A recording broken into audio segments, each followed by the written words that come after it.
Fire Glenn t-shirts, available now. Because the Philadelphia 76ers are going nowhere with Glenn Rivers at the helm. It doesn't matter if Joel Embiid scores 100 points in a game, it's just a fact. Also, my favorite plays from last night will be broken down using NBA film on patreon.com/runitbackphilly. Thank you for all the support. Enjoy the clip. Run it back, Philly. No frauds, no fanboys, no intros. Joel Embiid just played maybe the best game I've ever seen, not just him, but an NBA center play with my own two eyes. I know Shaq's had 60-point games in his career, but what Joel Embiid did in this game was absolutely unbelievable. What Joel Embiid did in this game was absolutely unbelievable. We know he can score. It's the other things while scoring those points that is just so rare. And when you really look at it, you say to yourself, how is this possible? How is this even possible for an NBA player to do this many things over the course of a game? How is it even possible? 19 for 28, 20 of 24 at the free throw line, 59 points. We know that's possible for Joel Embiid. But any other scoring center, which also is just a rare thing in general, just for instance, if Karl Anthony Towns randomly had a 59-point game, I think he's capable of that if he has a hot shooting night and he's getting the ball enough. But he wouldn't have the other stats that Joel Embiid puts up. The fact that he was absolutely dominating offensively, bullying not just Kelly Olynyk, who looks like he drinks a Busch Light for breakfast, but every single player that stepped to him on the Utah Jazz when he really got it going, he was bullying the entire team. And for him to do that and then also guard the rim on the other end simultaneously is fucking unreal. It's just not okay. It's not normal. What he can do when he's feeling at his best is once in a lifetime talent. Once in a lifetime talent. We called him generational talent before. We watched a run last year.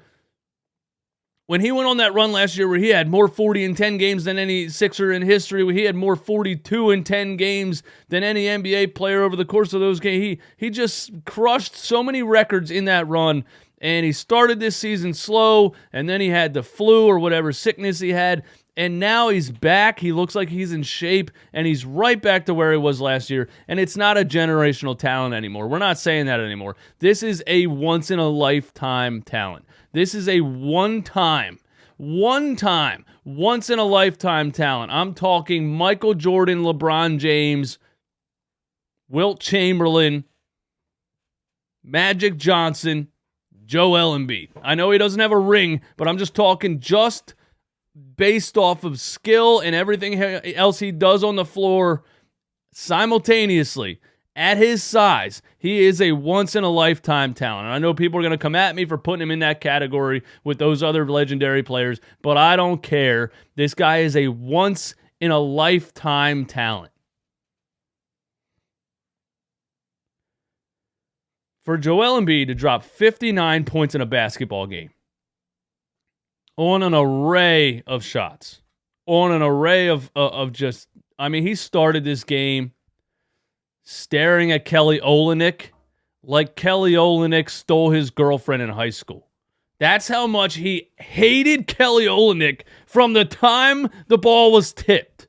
This is not friendly. This is not, I'm just an NBA player and the guys on the other team are NBA players and we're all friends. This is warrior mentality. This is, as soon as the ball is tipped, everybody on that other team is my enemy, and I hate their guts, and I want to pound them into the floor. That's exactly, Joel Embiid had such a killer instinct last night and tonight, and I just loved every second of it. From the time he touched the ball and looked at Kelly Olynyk, he said to himself, I'm going to murder this man. I'm going to kill this guy on a basketball court. He can't stop me. I'm going to destroy his career.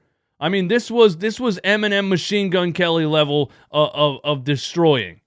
This was just, I'm going to ruin you. It was funny, actually. Joel looked at Kelly Olynyk when this game first started, and a couple of possessions go by, and it really looked like Joel Embiid was angry that Kelly Olynyk would even put on a jersey and step on the floor and try to guard him. That's how he was looking at Kelly Olynyk in this game right off the jump. And he absolutely bullied him the entire game. The entire game.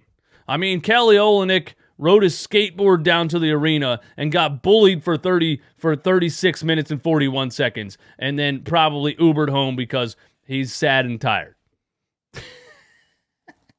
Doesn't he look like he rides a skateboard to the arena? Or a surfboard, I guess, if he could. But Joel Embiid just bullied that dude. And anybody else that stepped up. I mean, the fourth quarter, they started doubling him. They were trying to ruin his run. He was going for 60. He was just absolutely unstoppable.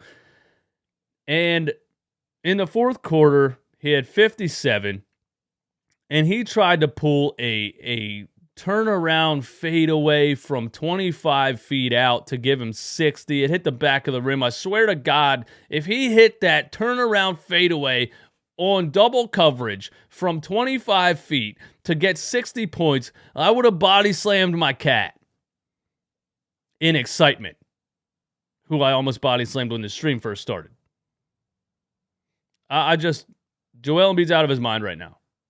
Absolutely out of his mind, and we are witnessing a once-in-a-lifetime talent. But to do all of that, this is the craziest thing about this guy, and this is why he's a lifetime talent. To do all of that and pull down 11 rebounds, 8 assists, and 7 blocks is unbelievable. It's unbelievable. I mean, in this game specifically, he was trotting in Wilt Chamberlain territory. You know that stat line they always post on Twitter? It's like 53 points, 24 rebounds, 16 assists, 17 blocks. He was trotting in Wilt Chamberlain territory in this game.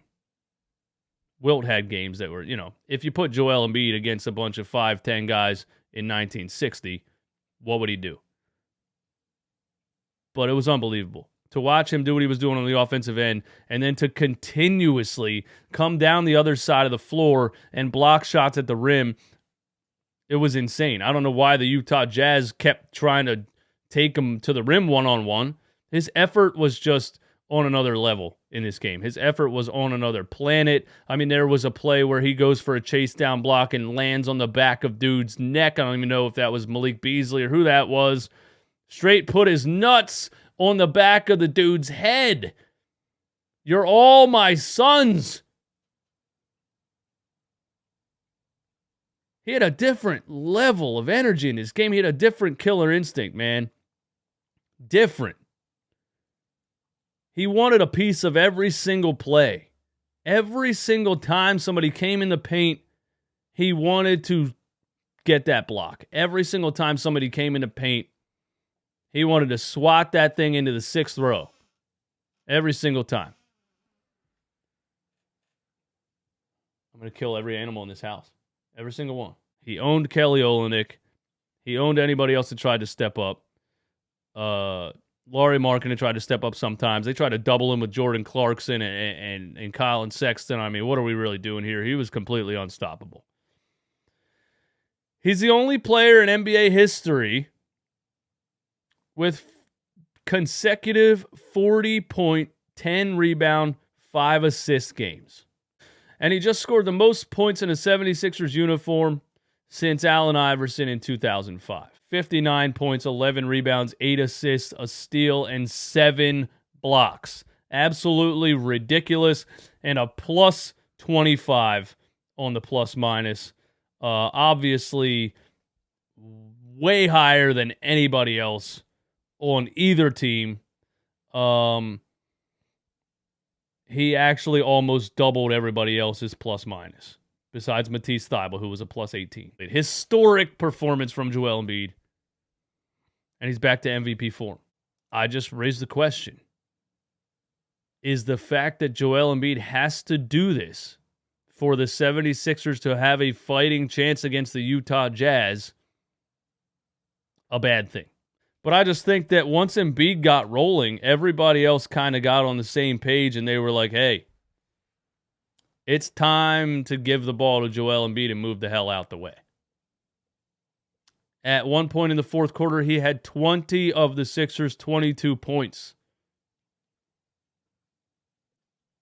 So, you see Maxey had 18, and people who just watched the box score probably going to think Maxey didn't have a great game. Not the case. When Joel was on that run, it was give the ball to Joel and get the hell out of the way. He had 20 points. At one point in the fourth quarter, he had 20 of the Sixers' 22 points.